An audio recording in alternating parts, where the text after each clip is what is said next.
મન બુદ્ધિના મૂલ્યાંકનોમાં ક્યારેય ફસાવાનું નથી, ક્યારેય નહીં.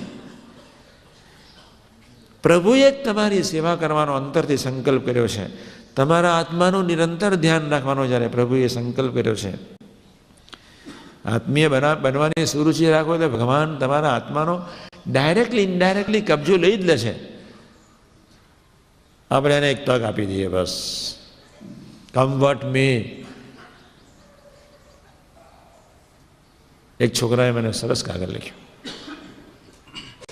મુંબઈનો છોકરો છે, બહુ નાનકડું ભૂલકું છે, અને એટલું બધું સરસ કાગળ લખ્યું. હમણાં પટેલ સાહેબની ઘરે હતો ત્યારે એનો જન્મદિવસ હતો. કરોડો જન્મથી કોકનો થઈને હું જીવ્યો છું.